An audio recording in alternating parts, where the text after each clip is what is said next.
And I don't know if we have a video run for that. No?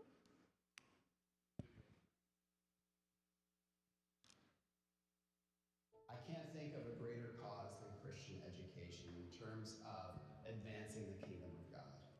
To share the gospel, the truth of God's world each and every day, to help our students grow in character and knowledge and service. When you invest into Christian education, you're really investing into the next generation of Christian leaders across our country. My name's Tony Campice, and I'm the president and CEO of the Christian School Foundation. We draw Christian schools and their donors together to expand the influence of Christ in our culture. At the foundation, we work with donors to help develop grant programs that are going to meet their philanthropic goals while connecting with the priorities of schools. We have the opportunity to hear donors' passions, and they want to know how can they give effectively, how can they give generously, and they all want to, but sometimes they just don't know how. So we are able to provide them the resources. In our particular case, we have a family fund that the foundation manages. They have the expertise, so it's an easy way to do it, whether it's cash or securities or other forms of support. It's great to have the foundation there because they know what they're doing. The relationship with the CSF is wonderful. They're very professional, and yet we know them by name. We know them as people. The real magic is still actually in the fact that they will take our money and help make it grow better than we ever could ourselves. The Christian School Foundation has been incredibly visionary in how they're looking at the broad spectrum of education and trends and seeing how can they provide for these needs. And what they have come up with has been perfect for our own mission and vision. And they've reached out to us before we realized that we even had a need there. So they've seen things and been proactive. They're big supporters of Christian education. That's their job. And so are we. Funding is always a critical part of enabling everybody to participate, even those who may not have the resources. And the more funding is available, the more students are able to participate in Christian education. It's important for Christian schools to serve a wide range of students, whether it's the gifted and talented amongst our classrooms, but also those who may have some form of a developmental disability within our rooms. I think the Belonging Bursary pushes our schools to consider the full range of children that God's placed within our midst. When you're investing in Christian education, the movement of Christian education, you're really investing in every square inch of God's creation. Let's welcome Tony.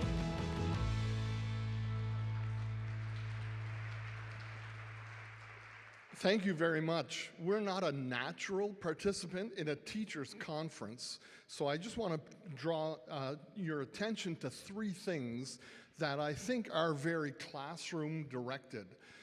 The first is our Belonging Bursary. This is a bursary that provides funds to schools who want to be more effective in their work with students with disabilities. And that could be physical disabilities, educational disabilities, mental health challenges. And so if you think that's something that your school might benefit from, then connect with us and we'd be happy to give you more information. The other two are two curriculum pieces. One is a financial literacy course that's really top-notch. And there's some information about that, I think, in your bags, in the gift bags that you've gotten. And on the flip side of that one is our program to help support schools who want to participate in what's called JOMO, the joy of missing out. That's a digital wellness sort of training program that's often student-led within the schools. And you can find out more information about that. Ours is the table with the coffee gift cards, and there may be a card there with your name on it, if your name is Tim. Ding, ding, where's Derek when I need him? Anyway, and then there's only one left, I think. But first person there, after the session, Derek, you've got responsibilities here. Thanks so much. Thank you, Tony. Thanks so much. Thank you. Isn't that great? Thank you so much for your sponsorship. Well, we'd like to call Logix Academy. So and also the Learning House, if we just want to make our way up here as well. So we met, Logix Academy, we met with Kashif Wahid. He's the Education Account Manager.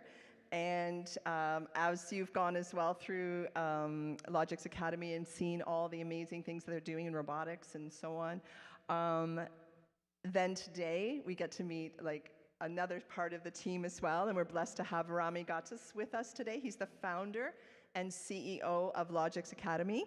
It's an educational technology organization providing STEM products, developing impactful learning experiences, and delivering authentic student and educator events.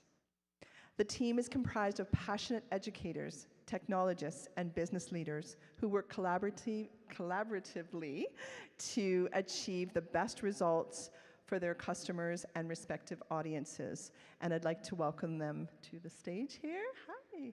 And then we'll just put the QR code up on there as well. Thank you so much, and thanks everyone. Pleasure to be here. My name is Rami, and I wanted to dedicate some time to come out here, as PCA is special to my heart. As a Christian student growing up in the community, it's really nice to be back home, and PCA being close to home for me, it was really wonderful. Logix is focused as an organization really empowering educators. We're a national organization developing products, as some of you may have come outside and played with some of our robotics tools, 3D printing, laser cutting, really driving innovation for students. And we're also really proud to be the Canadian partner for Microsoft, Google, Apple, and Canva, empowering professional development for educators nationally. We work with thousands and thousands of educators, all the public school boards and private schools in Canada. I actually just returned from British Columbia, where we were doing some work in Western Canada, and really pleased to be supporting all this special community that's close to me personally at heart, the Christian schools, to be able to support student innovation work. And so if you're interested in learning more about how you can bring some of the innovative products, but also the last thing I'll leave with you that's really important is we're also delivering a number of learning programs that are funded by the federal government that are free for educators and students across the country. So if you're interested to learn more about coding programs, in AI and implementation of AI in music, as well as we help support girls in coding and building coding clubs for girls and any coaches that are interested. We have a number of learning programs that are available for you for free, as well as tools to help innovators lead our country in the future. So if you have any questions, don't hesitate to reach out to us, and we'll be here all day today and happy to connect with you. And so, Rami, on behalf of ACSI Eastern Canada, we'd like to give you this beautiful certificate of just being part and recognizing Logix to be with us and supporting us. It's just been amazing. So thank you so much. Thank you very much. Thank you. All right. Thank you. All right. So we'd like to have Corey Dean come up. Corey's there. Okay. All right, so we have a little video that we're going to be showing you. The Learning House is a family-owned business that has been providing quality education resources to families, homeschoolers, and schools across Canada since 1994. And if you just follow the exhibitors out to the back, and out that door right there, Corey and her team have everything set up beautifully. And I know that now it's like one of those secrets. Now everybody's out there trying to get their books and so on too. So do we have the video or? Good, great. Welcome to the Learning House.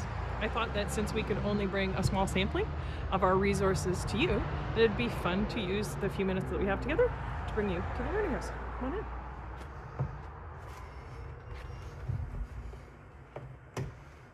in. Hi, I'm Corey Dean. My husband Mark and I own and run the Learning House. We're Canada's dedicated Christian education resource provider. Our company began serving the home education community over 30 years ago as the result of the efforts of one mom who was passionate about finding the right learning resource materials for the unique needs of her children as they learned at home. What started with one product line in the basement of their home has grown to this 7,300 square foot facility, representing over 200 different publishers, distributors, and authors. Now, not only do we serve tens of thousands of families that are educating their children at home, but we've grown to serve more than 2,000 schools across Canada, mostly private Christian schools. Our mission and our passion was and is and always will be to support families and schools as they raise up their children in the way they should go. Know that while we carry more than 10,000 in-stock items, we've really carefully curated our catalog to be the best resources for Christian families and educators. Our interactions with schools as they've grown, we've developed several services to really uniquely meet your needs. First, we offer discounts and specialized shipping arrangements. We also offer deferred delivery and invoicing dates in the summer months so that you can plan in the spring but receive your orders closer to when the new school year starts. Our team can also meet with you to consult about curriculum options to ensure that you're not spending on resources that you don't need or won't work for your situation. Finally, we offer also review services, sending samples out for preview so that you can make the most informed decisions for your school. Again, our passion is to see you do education well and to the glory of God. So let us know how we can help. Oh, and be sure to get your hands on that postcard that we gave you when you came in so that you can take advantage of the free shipping on any order, big or small, in the next week or so, if there is anything that you need right now. God bless you as you continue in this incredible education ministry of Christian education. Thanks for having us here this weekend.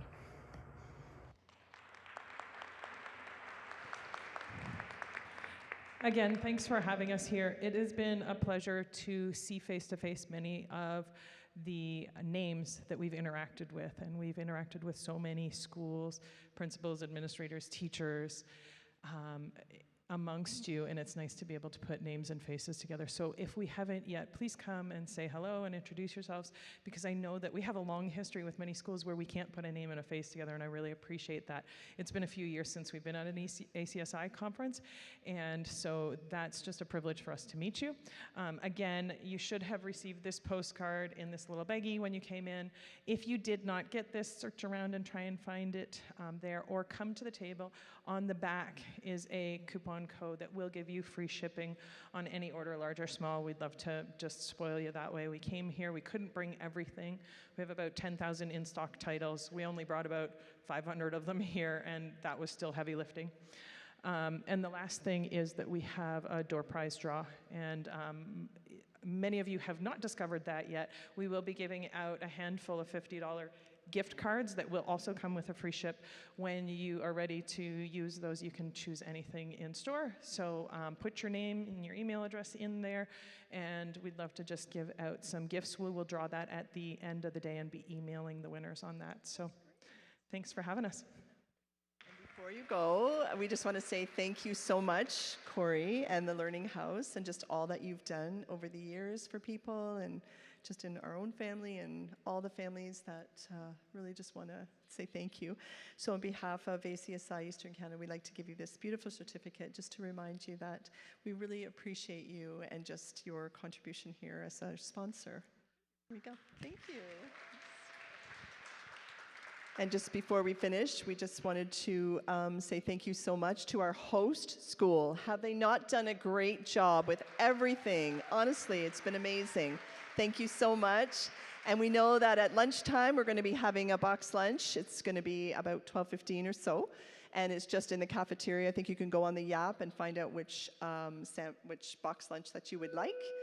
And that's my cue. Thank you. Let's give it up one more time for all of our sponsors that make all of this happen. Yes, you can see I'm finely dressed, and this room is full of friends. Let's give it up for the Leafs, shall we? All right, yes. You know, and speaking of friends, I do have a dear friend that's here today, and I get to introduce him. It's Dr. Chris Matatall from the University of Lethbridge and Alberta. Let's welcome my dear friend to the stage. How good and pleasant it is when brothers dwell together in unity, amen? Well, you know what, speaking of unity, we should probably exercise Ephesians 4 and prefer one another. So why don't we get ourselves positioned to do that a little better? What do you think? All right, that's it. We're going to jersey each other right now. There we go. And now we can properly share fellowship. Snap, snap, pick, pick, pop, pop, paparazzi. All right. And the floor is Dr. Matatals. Welcome him wonderfully. Thank you, brother. All right, I feel more comfortable down here. Good morning. It is a real pleasure for me to be here. I've been looking forward to this day for some time now. I've had it on my calendar for quite a long time. It's the first time I've ever spoken in a Blue Jays uniform. And I'm probably heartbroken like many of you are too. But I was very proud of how well my bandwagon team did. I don't mind admitting it. How are we doing? Sound is good? Okay, here comes the text. You know, I will tell you the worst situation I had recently was actually in Fort St. John, where I was speaking and a woman brought her young child into the auditorium, and this little girl did not want to be there. And she was screaming and crying, and so her mom tried to settle her down. So what she did was she crawled across the back of the room and she unplugged everything. Yeah, that's when you see what kind of teacher you are, when you don't have a PowerPoint or any type of support. You could see the tech crew scrambling madly, flying across the... Yep, it's great. Perfect. Oh, that was my granddaughter, by the way. I'll show you to her later. But anyway, so here we are. I think all of you have a handout on your table, 4 pillars of learning. If you did not get one, I had, I think, 250, there should be, or 300, there should be enough. If there's extras at your table, please take them to a table that may not have enough copies. Hi, David. How are you? It's good to see you. All right. So I need your help. I'm going to put an image on the screen. If you know what this image is, do not tell anybody. All right? I'm going to put an image on the screen. I would like you to raise your hand if you know what this image is. You ready? How many people know what this image is? You know 100%, okay? How many people know what this image is? How many people are like this? I don't know. You know for sure? So, okay, you've seen this before. So, am I pretty sure that the rest of you do not know what this is? Okay, does this help? I wish I had $1 for every time I told my students to try harder. I don't even know what that means. But I do it all the time. Try harder. Did that help? What if I was to take my wallet out of my pocket and I was to put $1,000 on the table right here? Do you think that would help you see what this image is?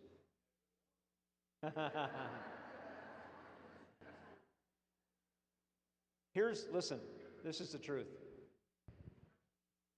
Success determines motivation, not the other way around. Success determines motivation, not the other way around. I spent 6 years in a maximum security prison. As a teacher, I should say that first. I should probably say that first. I was a teacher in a maximum security youth prison of young offenders 12 to 18 years of age. Committed every crime that adults do. And I can tell you, I could try to motivate all I wanted to, and I could spend all day trying to motivate those students. It would have done very little good. They could not read, they could not write, they could not do math. Success is what I tried to build with them. And as I started to see small successes, then I saw motivation. Success determines motivation, not the other way around. All right, back to our image. I'm going to teach you what this image is. Now, I teach education students in the Faculty of Education at the University of Lethbridge. My students are just heading out into practicum this week. I'm currently teaching a class, How to Teach Reading, and they are heading out into their first practicum. We just came through a major teacher strike in Alberta, as you know.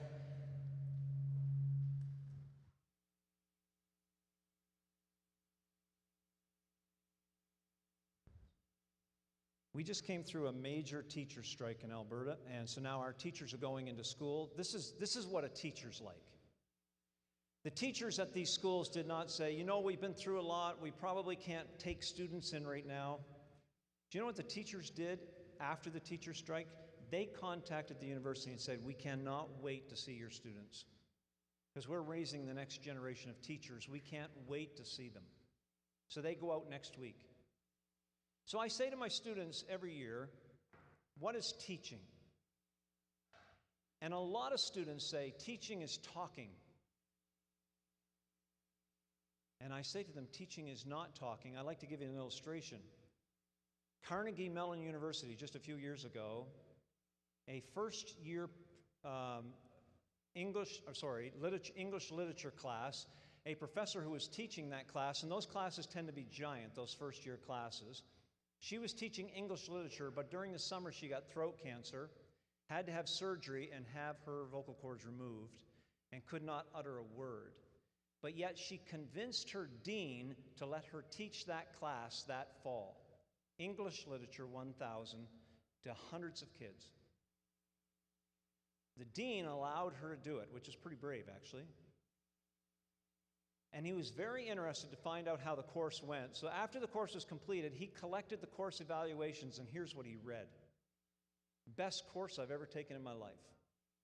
Best professor I've ever had in all of my years at university. Outstanding course. Learned English literature like I never thought I would. Best prof ever. And I say to my students, how did she do it? How could she be the best prof ever, without uttering a single word? Do you know what the answer to that is?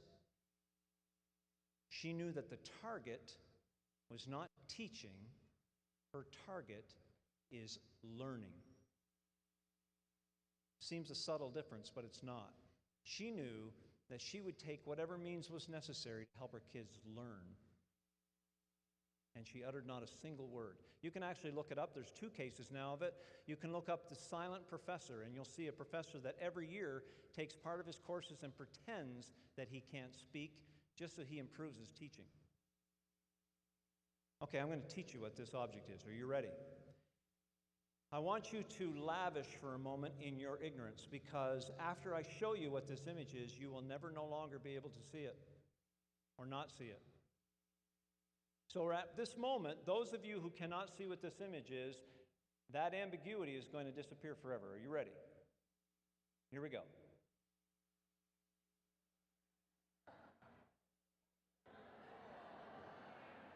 That is the sound of learning right there.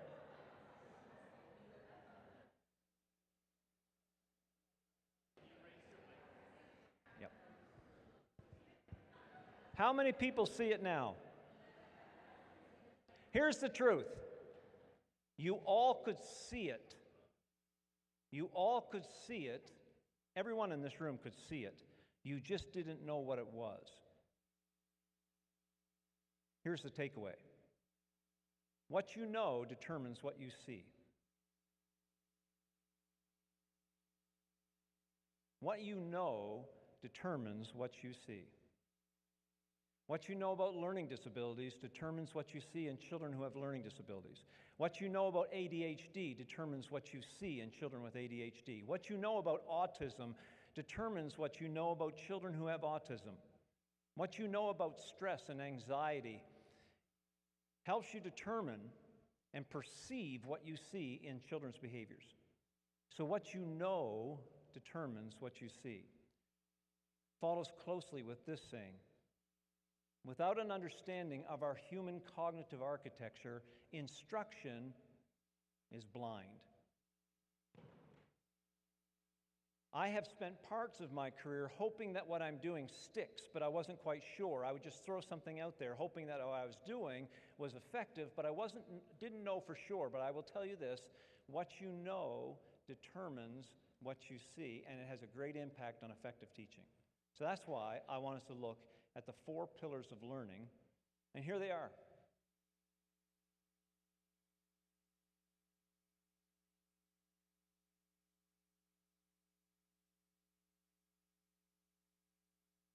We're going to look at the middle 2 this morning and the outside 2 this afternoon. We're going to start with active engagement versus passive listening, error feedback, and corrected practice. And there's something very important here. One thing, all metaphors break down, by the way. One thing I don't like about this image is that the pillars are separated. In reality, they actually overlap a lot, as you know, right? What I do like, though, is that these 4 pillars support learning, and they are on a foundation, and the foundation is critical. Here's the foundation: community and relationship building, and developing social and emotional trust. In fact, you cannot have these 4 pillars without that foundation in children. And so, we're going to look at these 2. Active engagement, error feedback, based on community and relationship building, social and emotional trust. Critical that we understand the relationship between these 2 pillars and the foundation. And we'll start here. The center of the human brain. Now, everything that you smell right now, good or bad, perfume or body odor, everything you're tasting, your coffee, the water, the juice, whatever you're drinking, everything you hear, everything you feel, the temperature of the room, your bottom, the seat on your bottom, everything is collected through your nerves and then is collected centrally in your central nervous system and comes up through your brainstem. If you want a really good TED Talk, Jill Bolte Taylor. Bolte is B-O-L-T-E. Jill Bolte Taylor is a neuroscientist at Harvard University. A few years ago, while she was taking a shower, she started to have a stroke. She recognized she was having a stroke. She jumped out of the shower. She phoned her doctor and said, "I'm having a stroke. It's starting to get worse. This is what you're to do when I get to the hospital. Send an ambulance." She had a major stroke. Lost her ability to walk, lost her ability to use her limbs, and lost her ability to speak. She took 4 years to retrain herself, and she is now, again, a professor at Harvard University, a neuroscientist. When she describes the brain, she says everything that comes in through your nerves, comes in all the way through your nerves, comes in through the central nervous system, up through the middle of your brain, and explodes like a food processor without the top on, out into your cerebral cortex like this. That's what your brain is designed to do. And then it gets processed at 500 kilometers an hour. Almost instantaneous. All right, test. How many people in this room have heard that we only use 10 to 15% of our brain? Complete neuromyth. You use 100% of your brain all the time, especially during sleep. 2 more neuromyths. This is not even part of my presentation, but I like to break these myths every once in a while. There's no such thing as multiple intelligences. It has been debunked. So if you're trying to teach to a multiple intelligence, stop doing that. Neuromyth number 3, there is no such thing as learning styles. Completely debunked. It just takes 10 to 15 years for this information to get into classrooms once it's been shown to be debunked. No such thing as learning styles. So if you have children who say, "I'm a kinesthetic learner, I'm this type of learning, I'm a visual learner," guess what? Every human being on the planet is a visual learner. We all are. No such thing as learning styles. There are learning preferences, yes. Children prefer certain ways based on their successes. Now, here's the thing about processing and where everything God has designed it to go. God has designed that everything comes in through your nerves and through your senses, comes up through your brainstem, goes out to the cerebral cortex for processing. But there's a little filter about the size of your baby finger that rests right in the middle of your brainstem, and it is called the reticular activating system. It is millions of neurons that rest in there that everything goes through, everything. And your RAS, your reticular activating system, has 3 functions. Number 1, it wakes you up in the morning. So tomorrow morning when you get up, you just say, thank you, reticular activating system. I thank you for that. Even if it's an alarm clock, your alarm clock goes off and your reticular activating system goes, the alarm clock's going off. In my case, it's my wife hitting me on the side of the head. Your wife's hitting you on the side of the head. Wake up, wake up. Number 2, it brings the subconscious to the conscious. So if you're walking through a parking garage late at night and it's dark and you hear a crack over in one section or in the woods or wherever, what does your body do? What does your mind do? It focuses it, laser focuses on that threat. The RAS is designed to protect you from harm. And thirdly, the third thing that it does, it is your fight, flight, and freeze mechanism. You notice this at the lower part of your brain, correctly associated with your cerebellum right here in the bottom, which is responsible for movement. If you like, I'm strange, I like these type of videos. I like the videos on Instagram that show people getting frightened, especially around Halloween. What do people do? What are their major reactions when they get frightened by something? They go up to take candy and the thing explodes or whatever. They will either, I've seen these videos, I get it funny. Some people, I don't know how they do it, I can't do it, they'll actually strike out at this thing and punch it. You ever see that? I see some nodding heads. Most of us, like me, I freeze. Like, I will never be able to run away from a bear or something because I'll be lunch because I panic and I freeze. Anybody a freezer? Not like a deep freeze, but are you a freezer? And then some people run away. They startle and they run away. This is the RAS doing this. Here's the problem. And let me interrupt this by saying this. Unless you can deal with the RAS and get information through the RAS, children will not learn. Listen, this is important. Children do not hate math. They hate how it makes them feel. Children don't hate math, they hate how it makes them feel. They don't hate phys ed, they hate how it makes them feel. They don't hate science, they hate how it makes them feel. Big difference.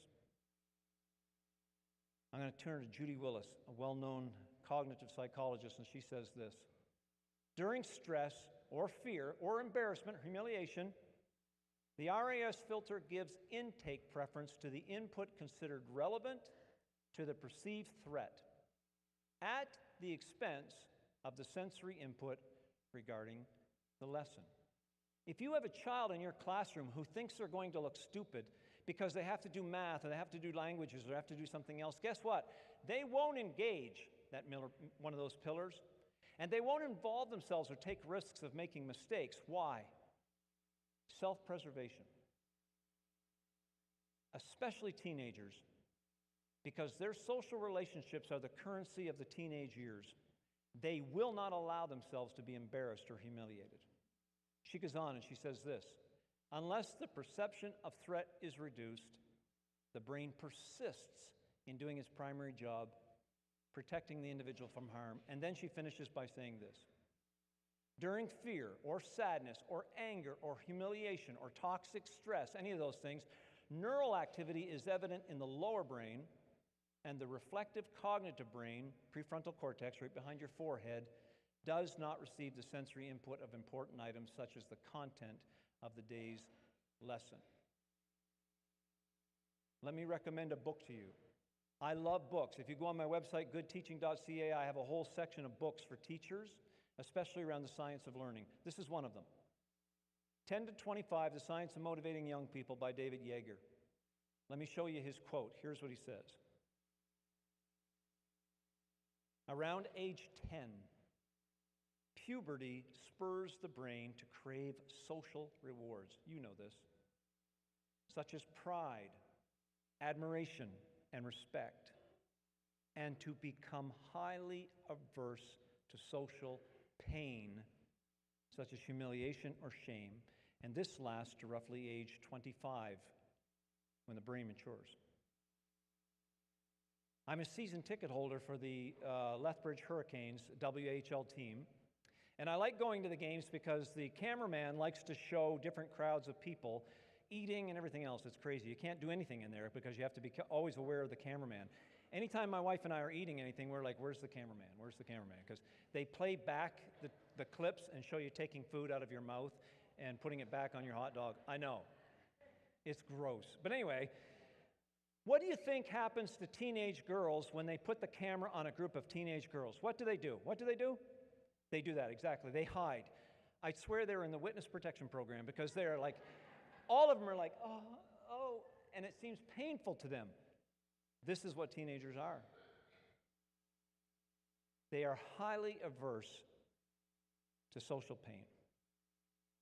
So, how do we get things through the reticular activating system so they can learn and concentrate? And for this, I want to take you to Perth Andover, New Brunswick, my hometown. It's a funny little town.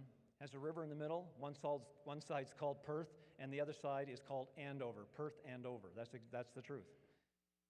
But we're on a floodplain, and every spring, when the ice is like a meter thick or a meter and a half thick, and the ice breaks up in the spring, it gets caught in the river, and all the ice jams up, and all the water backs up and floods the whole town.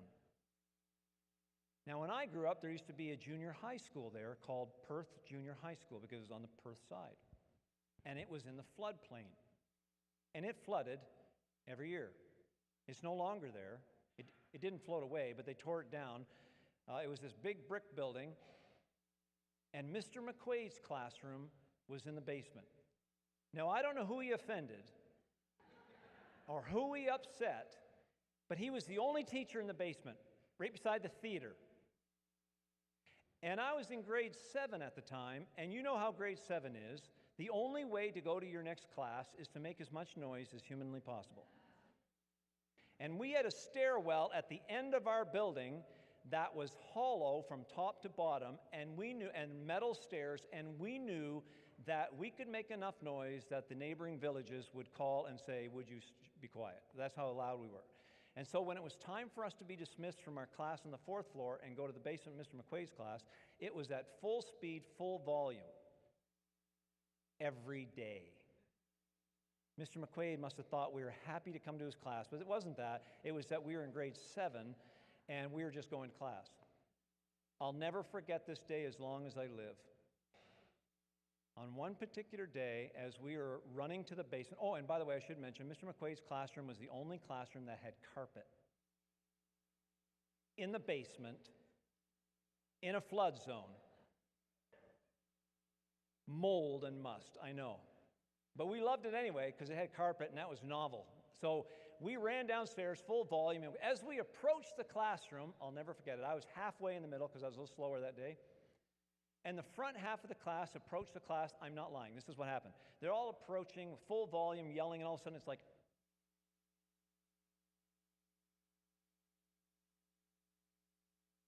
now that freaked me out. The first half, I didn't know what I was going to see when I came into that classroom.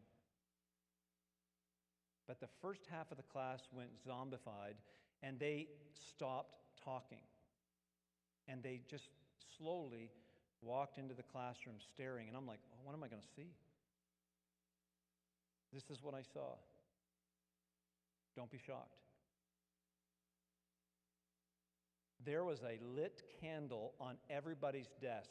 Pretty brave for grade 7, if you ask me. But then again, it was in the basement, and nothing burned in the basement, so he was pretty safe. Mr. McQuaid had us, and he knew it. We walked in like we'd never seen a candle before. He had a piece of paper beside every candle. Again, dangerous for grade 7, but he did it anyway. And he had a pencil. And we all came and we took our seats, and we're all just looking at the candle like, what strange thing is this? And he said, all right, grade 7, what I'd like you to do is I would like you to take a few moments and I would like you to predict why the flame on a candle is shaped the way it is. And we were all like, oh. And you could hear our pencils. This is grade 7. One way to get things through the RAS is to introduce novelty. and the arousal of curiosity. One of the most effective ways, actually. Because human beings are naturally curious, and they want to be kept curious, and they want things to be curious about. So curiosity associated with pleasure, not curiosity associated with shame or startling them or fear, is associated with pleasure. So something fun to do. And let me say this about curiosity too. It dwindles quickly. Have you ever seen a young baby discover their toes? And they go right to the mouth, right? They put them in their mouth and they play with their toes for a little while. That really only lasts for a short period of time before the baby figures out those are attached and I can't bite them and everything. And I know what they are now. They're mine. And they lose interest in their toes. Humor is also a good jolt to the RAS. Not too much humor, or else your students think that you are a class clown and your class is a joke. Now, there was research done a few years ago by a guy, I love his name. His last name was Ziz, Z-I-Z-Z. He did a research study on how much humor was appropriate, or the optimal amount of humor. Do not use this prescriptively. But he found that teachers that use no humor at all, students find their classes dull and boring and uninteresting. But teachers that use too much humor, students found them to be class clowns and they didn't take their classes seriously. What he found is, after studying hundreds of responses from students, that the optimal number in a 50-minute class, and again, please do not use this prescriptively, are 3 humorous attempts per 50 minutes. Where's Derek? 3 humorous attempts. Now, the research is to say this, and they put limitations and warnings in the research. We're not saying you should try 3 humorous attempts in 50 minutes. We're saying humor is a good thing. Using humor in the classroom. Another thing, anecdotes and stories are really good to get things through the RAS, and you know this to be true.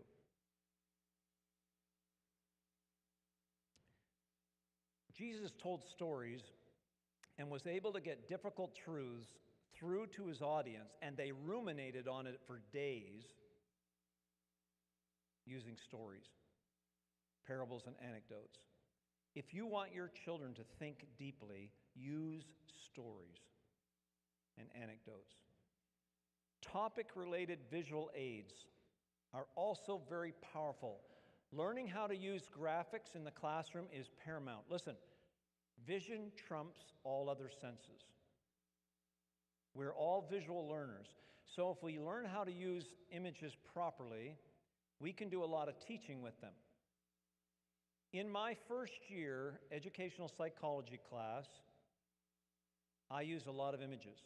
And for my final exam a couple of years ago, I had a room, a fairly big room, half the size of this, brought my class to it, and I had 25 images placed up on the wall that we used for that class to teach educational psychology, and all they had to do is pick 10 of the images and write a half a page on each of them for their final exam. How well do you think my students did on that final exam? Blew it out of the water. For instance, when I used the image of that cow, it was to teach the idea that what you know determines what you see, not the other way around. This candle is used as an illustration to talk about ways to get things through the RAS using novelty. A safe and caring learning environment is critical to get things through the RAS. You will never get kids engaged, active engagement, and okay with error until they feel safe to do so. But we can camouflage a lot of these things through a safe and caring learning environment.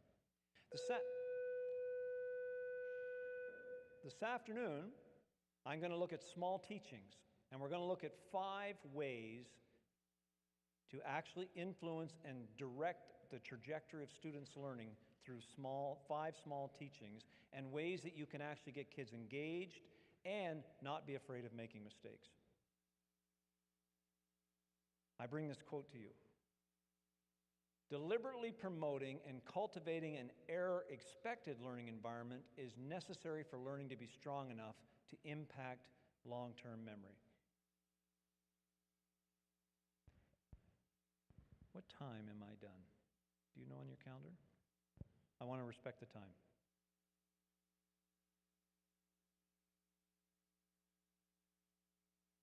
$12:15? Is that correct? Okay, 12:15. Is that correct? Because I think we have some, are we having more sponsors that are coming up? 12:15, good. Here's a book that I would recommend. If you like to do book studies, I do a lot of book studies, and I do book study research. So I look at how book studies can impact professional development. I have a really lovely grant right now that I am able to pay for all the substitute teachers. And what I do is I pull teachers out during their workday to give value to the book study. I pay for their substitute teachers, and right now I'm doing book studies on how to teach reading, because that's one of my areas of expertise. But this is a book that I'm soon going to be doing a book study on, and I love this book, Make It Stick. One of the most important books on how the brain remembers material. This would be a great book study to do as a staff.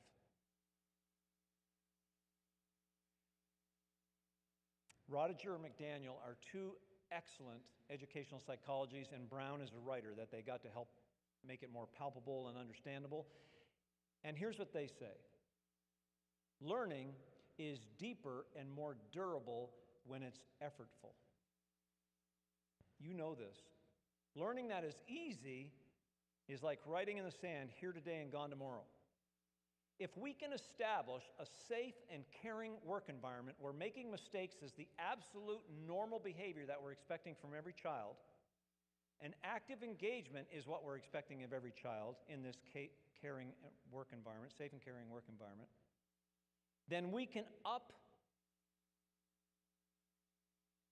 the standards and set high standards and require effort, and our kids will actually raise to the occasion. We don't lower our standards, we build ladders up to high standards, and we help kids know how to climb it through success.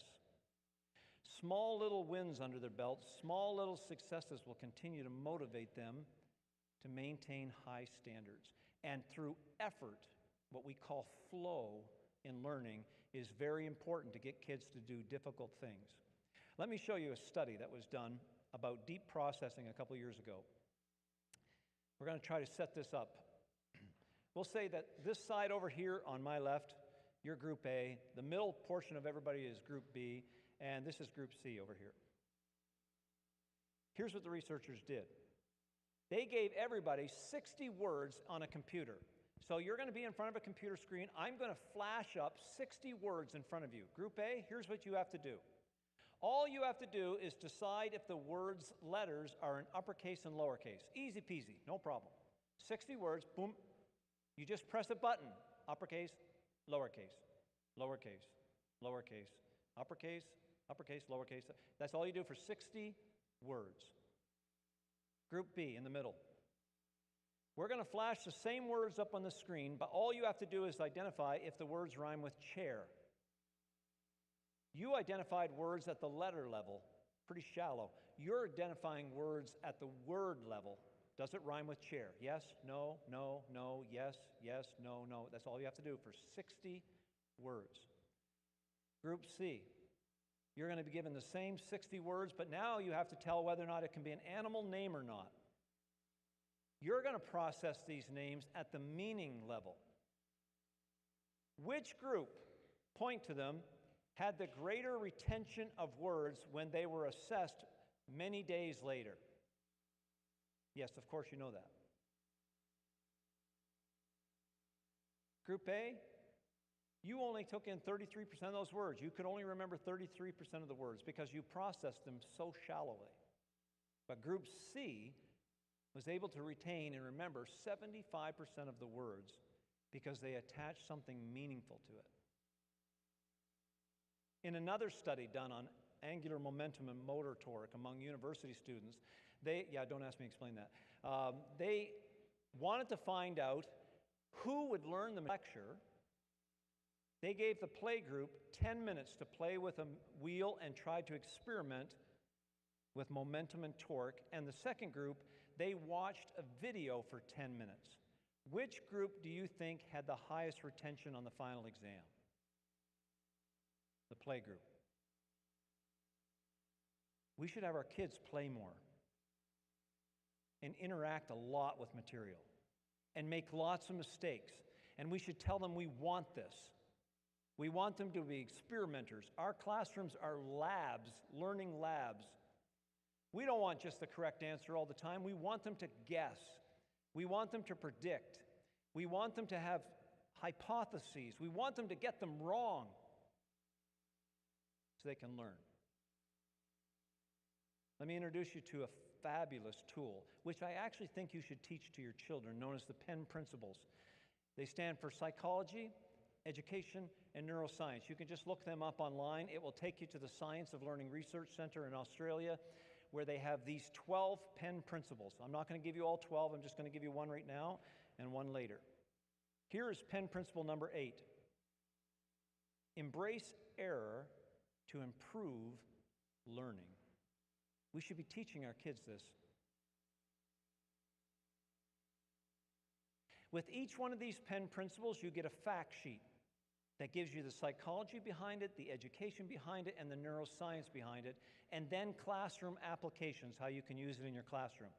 And there's a video associated with each one that I think we should be showing our students so that we can help them be self-regulated learning and be okay with making lots of mistakes. I'll introduce you to Mr. Tim Seifert, Dr. Tim Seifert at Memorial University. I've been at the University of Lethbridge now for 10 years, but before that I was in Newfoundland at Memorial University. I learned to speak the language there. Great food. Bye. Any Newfoundlanders here? Yes, bye. Look at that. Where are you to? Oh, where are you from? Oh, listen, I tell you, best food in the world. Best codfish ever. Anyway, we won't go there. I'm a little distracted. Okay, Tim Seifert's research. He decided to do a phenomenological study. He interviewed a bunch of teenagers at skate parks because he wanted to find out, why on earth do you continue to be a skateboarder? And he went into the skate park and he goes, look at you. There's bruises all over you. Your helmet's cracked. Your board is cracked. You've got scuffs on your jeans. Your jeans are torn. You've got blood coming out behind your ear. What is wrong with you? Like, why do you continue to do this? And so he interviewed a group of skateboarders to find out what motivated them, even though they made thousands and thousands and thousands and thousands of mistakes. If you want the study, you can look it up. It's called Intrinsic Motivation and Flow in Skateboarding by Dr. Tim Seifert. And do you know what he found? He found that students knew, children know that when something is really, really, really hard, they can still be motivated to do it if they have small little successes along the way. And if they got encouragement through other people. And what these teenagers said was, John did it, vicarious success. I saw what he could do, and then when I did it, he was like, woohoo! I don't know what they do in Newfoundland, I can't remember, but they make noises too. But they cheered him on. It's like, yes, bye. It's like, look, buddy, look, you flipped it twice. What's the matter with you? Do it again. And he did it again. And he felt that little tiny success, and he said that little tiny success, incremental growth mindset in the skateboarders actually helped them go through difficult learning, what we call flow, and encouragement. Now I'm going to put up a difficult slide. I always like to warn people when I put up this slide, but I'm going to let you read it, and then I'm going to read it with you.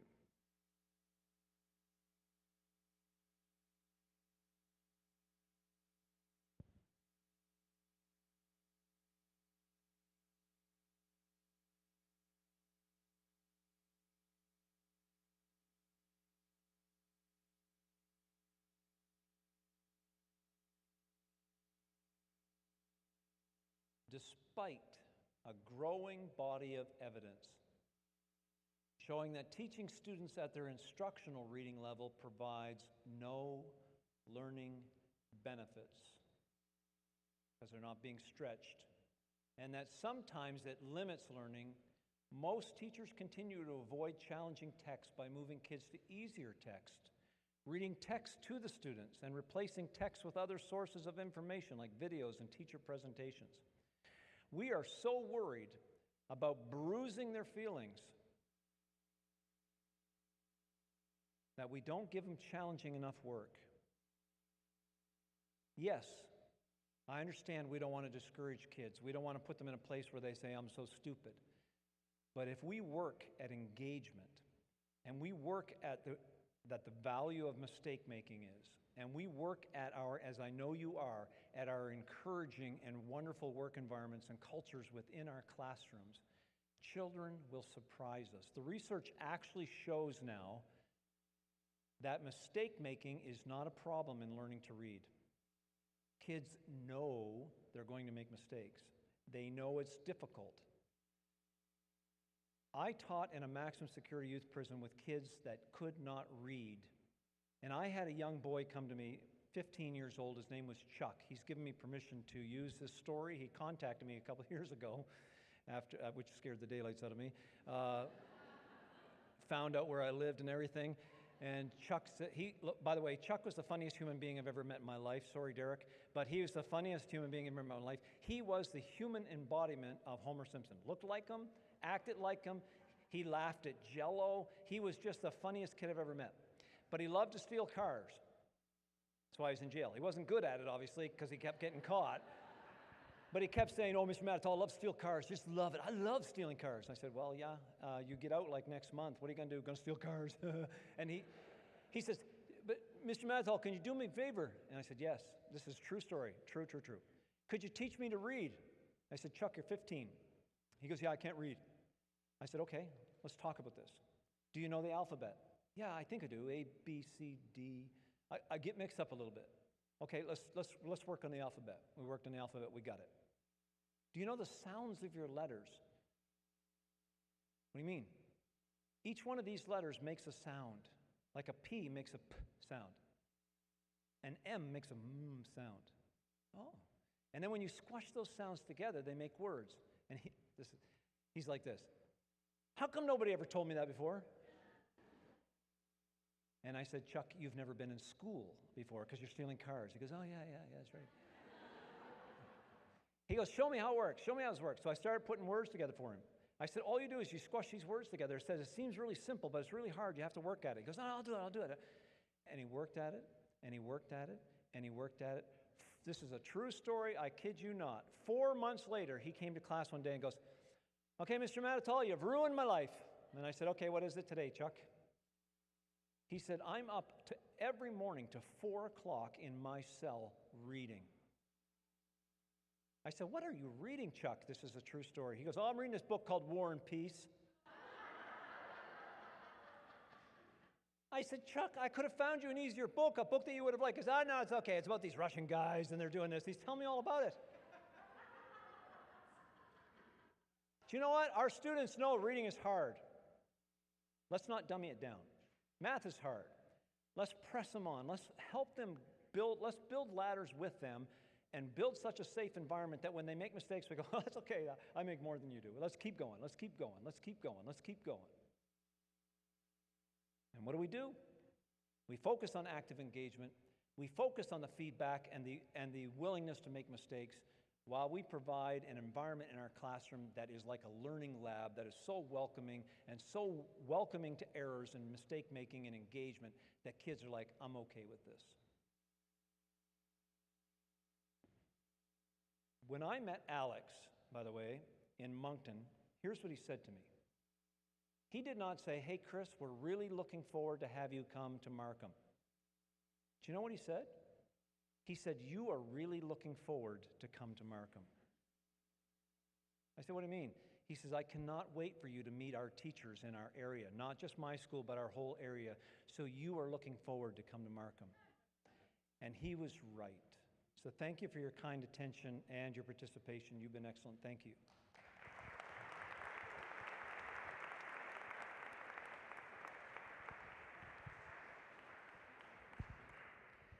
Thank you, buddy. I'd like to invite David Ballack up. That's you. I'm going to give you 30 seconds. Okay, you can take a minute or two. I'm going to invite him up to, David's going to share a little bit. Great minds are just converging here.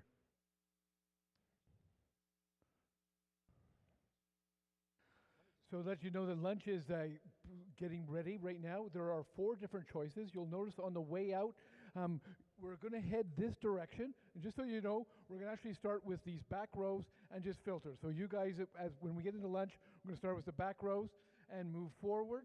You know what? I'm going to change what I just said. I'm going to go first. And no. We're going to go, I think from an angle-wise, I'm just doing logistics-wise. We'll start from here and then move this way, right? So you'll be in line there. In the end, so go have lunch, right? I don't want to make it too complicated. What we do is you grab your lunch and you can come back to your table here. Couple of exciting things happening. We're trying something new here. It's not really new, but it's new to us. We're going to be table labs. So I'm going to give you sheets. On there, in the app, you'll find that there are probably 30 different tables with different topics along the way. These topics are designed for you to talk about things that you're interested in your field. So it could be grade 1 or elementary school English, high school English, robotics, ECL, whatever it is along the way. So we're going to give you the opportunity to do that. We're going to have a facilitator at the table. There's basically no real set thing you need to do, except there's 4 key questions that really talk about the struggles in this area, the obstacles, the vision you have in this area, and just exchanging resources in the area. So any of our facilitators, they're not presenting at the table, they're just facilitating a conversation. I would advise you to take also your pen and paper. I'm going to explain a little bit more after lunch along the way. Right now, introduce my friend, Dr. David Ballack. He's in some ways, he takes care of North America at this point. And I wanted him to share the 2030 vision for ACSI International. Know that sometimes we figure, it's just us. No, we have lots of us all over the world. And so there's great opportunities and teacher exchanges and stuff like that. So welcome my buddy, my friend, my mentor, Dr. David Ballack. Thank you. So great to be with you. Is anybody hungry? My favorite speaking slot is the coveted speaking slot right before lunch, right? Hopefully you've been snacking so you're not starving, but what a joy it is to be back in Canada. As Derek said, my name is David Ballack. I am a proud Canadian. Go Jays. Hey, the Jays will be back, right? They will be back. Before I tell you a little bit more about myself, though, I really do want to give a big shout out to Mr. A. Where's Mr. A? Alex, the team here. Stand up, brother. Everybody from People's Christian Academy, stand up for a moment. Just stand up. We want to recognize you or not. Okay, that's fine. We so appreciate, and I think it's been said already, but I just want to tell you, brother, first class. Love being here. Such gracious hosts. The students, right? Did you interact with some of the People's Christian Academy students? Beautiful. So helpful. I also want to say a heartfelt word of appreciation to Derek and Stacy Mueller, to Rebecca, Amanda also, and you know, it's a team effort, right? Pulling something like this off, and well done, and thank you. I just got one last thing about last night. Was that a gourmet meal? I mean, that put the G in gala. Last night was the food, right? Oh man, incredible. Anyways, real quick, I was born and raised in Ottawa. I'm the son of a Royal Canadian Mounted Police officer. Actually followed in his footsteps and became a police officer later on in life. Before I got into Christian education, I played a lot of hockey growing up. Okay, I was a goalie. So, quick disclaimer here that like if I stammer or I seem to, whoa, Nelly. Okay. If I stammer or seem to lose my train of thought, it was because I got one too many pucks in the head back in the day. All right, I was a young principal at Newmarket and District Christian Academy way back, Newmarket, Ontario. I think now known as Newmarket Christian Academy, right, Dave? NCA. I got a call. I was a young principal, like I said. I got a call from a fellow school leader that I'd gotten to know on ACSI's international board, and it went something like this. Brother Dave, it's Brother Burl. How'd you like to come to Alabama? And I was like, who is this? You know, is that, are you crazy, Alabama? Well, to make a long story short, we really did sense, my wife Shelley and I, we prayed. We had little boys at the time. That's a big move, eh? From Newmarket to Alabama, but we sensed that God's hand was in it. We packed up, we moved to Alabama. We've been in the South a long time, so much so you probably heard me, and had such a great group in my breakout session. You probably heard me say y'all. I say y'all and a. I'm a little messed up in that regard, but I say y'all pretty naturally now. I was at Briarwood Christian School in Birmingham, Alabama, before God led me to ACSI in 2015. And then real quick on that, just the progression of roles. I started out as a regional director. I was over 7 states and about 500 schools, Alabama, Georgia, Mississippi, Tennessee, North Carolina, South Carolina, Virginia. Then moved into the senior director Eastern Division role, all the way up and down the Eastern Seaboard, about 900 schools. And then when our board, our president came on board, Dr. Larry Taylor, about 5 years ago, he asked me to serve as VP USA. And then a few years ago, we're becoming more global as an organization. I'm going to tell you about this in a minute. We've got 8 global divisions. God has literally expanded my territory now to include North America. So isn't that a God thing? Only God. I love telling people this. I get chills. Only God can take a Canadian, right? Make him VP USA, and then a few years later, add Canada to the mix. I mean, it's just, it's incredible. It's so incredible. All right, today, I want to give you just a real brief State of ACSI Global Report. I know we've got lunch coming up here, but the bottom line, we're flourishing and we're fiscally responsible as an organization. I'm going to unpack that just a tiny little bit. This is going to go fast, folks. We're improving and we're innovating and we're rooted and ready. But first, I want to take a look back at this past year and celebrate all that God has done through you and our ACSI schools all around the world. Let's hope that this video works and the sound comes up as well.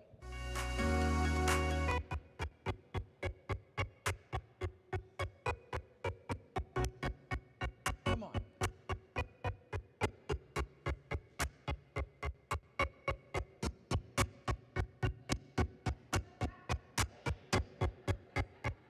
It's a little different. It's really not how it's supposed to sound, but better than nothing, right?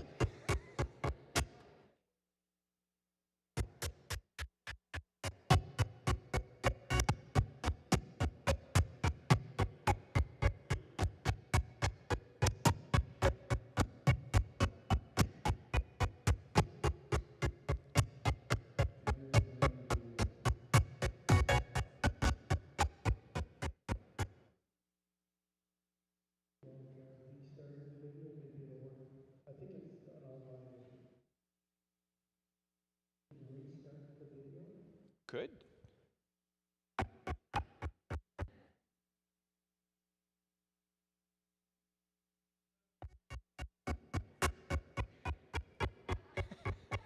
Okay. Don't restart. Well, you get the idea.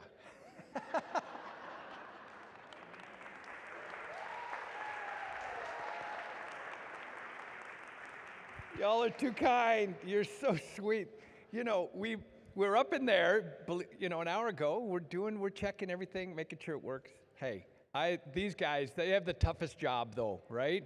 Technology's great. Yeah, come on.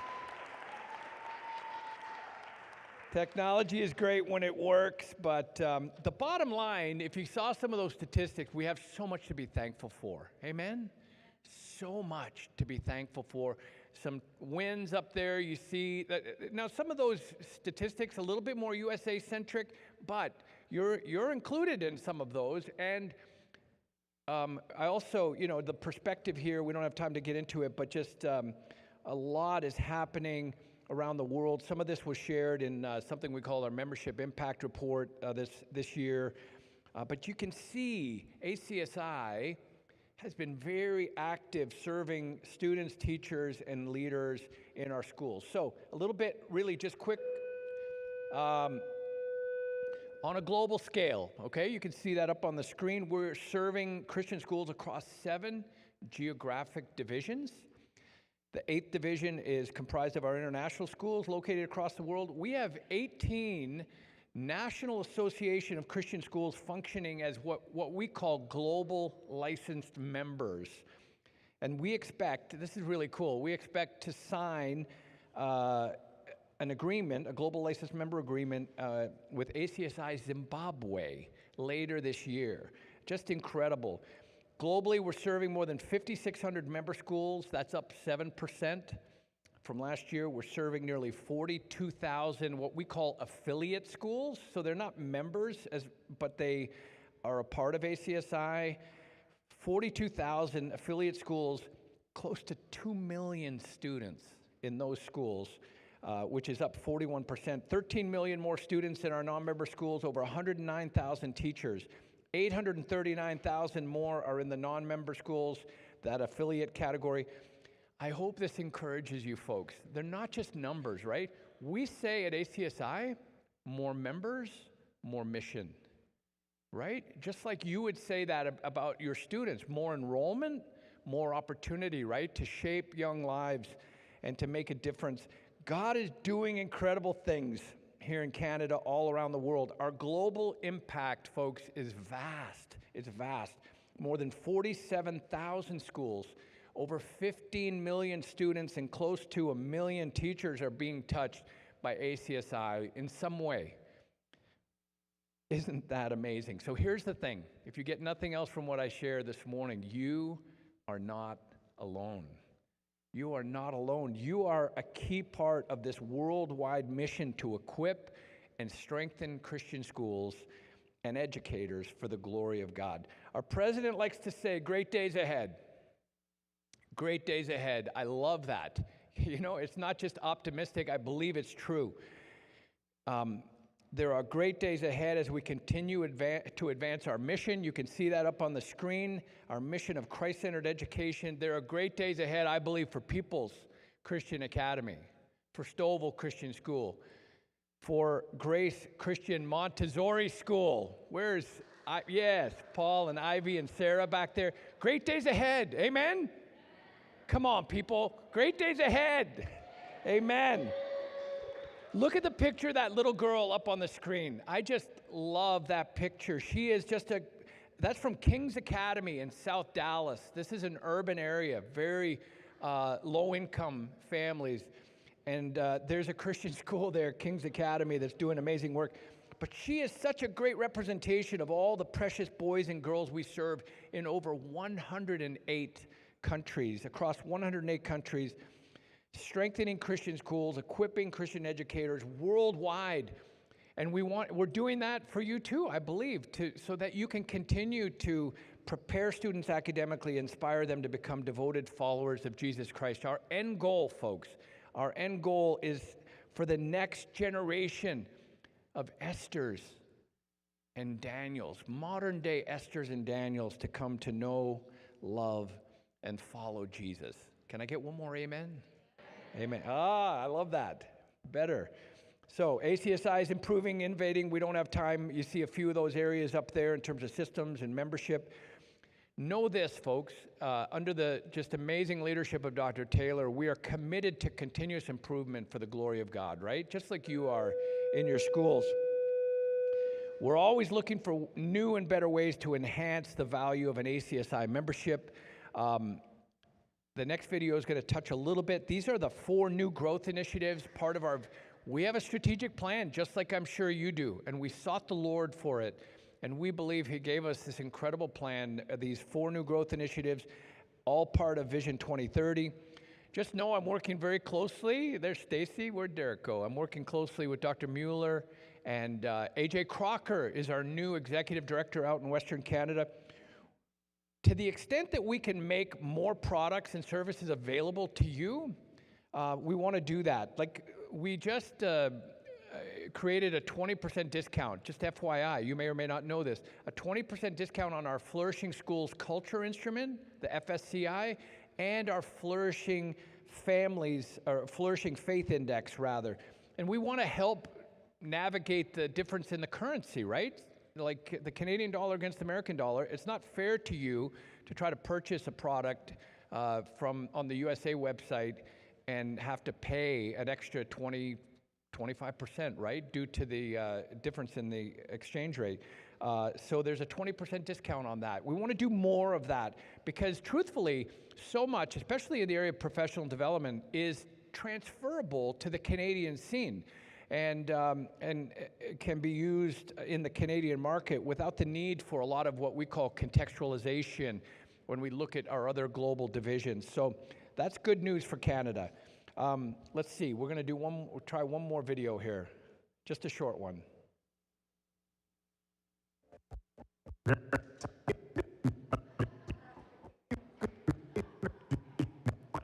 almost feel like rapping, you know?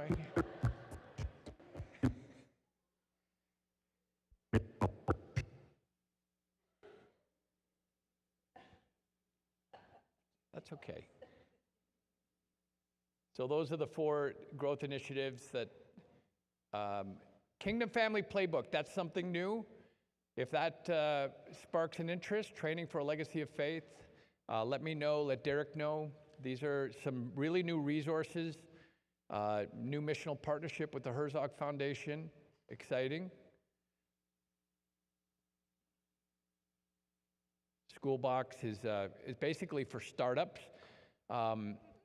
If you know of a school that wants to, or some folks that want to start a Christian school, Schoolbox is a great toolkit for that.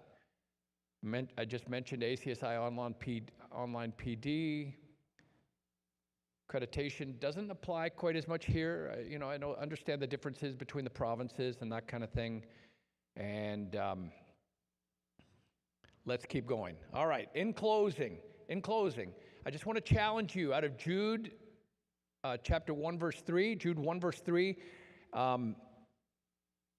Let me read that first. Dear friends, although I was very eager to write to you about the salvation we share, I felt compelled to write and urge you to contend for the faith that was once for all entrusted to God's holy people. The word contend, I don't know if you've ever studied it. It's a great word. In the original Greek, it means to strive, to struggle with intense determination, to fight. The Amplified Version, I don't know about you, I like to read the Amplified Version every so often. It says we are to fight strenuously for the defense of the faith. That's what you are doing every day in your Christian school. So on behalf of our president, Dr. Larry Taylor, I want to say thank you for all that you're doing to courageously advance the gospel and to contend for the faith right here in Ontario. Don't grow weary in doing good, okay? Because your perseverance and your hard work as unto the Lord, it has eternal implications, right? If we do not give up. So it's been just truly a joy. I love coming home. My in-laws live in Stouffville, right? Just up the road. And brought my 90-year-old father-in-law to the dinner last night, and we just had a blast. Just a joy and an honor for me to be here at People's Christian Academy and to be here in Markham. So thank you so much. Derek, back to you, brother.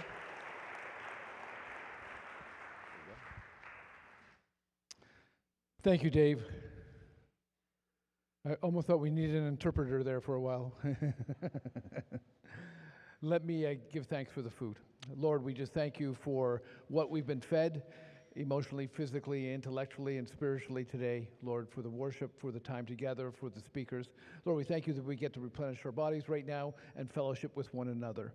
In your precious name, amen. So what's going to happen is we're going to start from here. There's going to be 2 lines. There's going to be 4 choices. You're going to pick up your lunch, and you're going to come back and sit at the table here. Around 1 o'clock, we're going to get started going again. We'll introduce our sponsors, and then we'll actually get into the whole table labs aspect along the way. So I'll give you more information later on. Thank you. So I already told them that. So head off this way.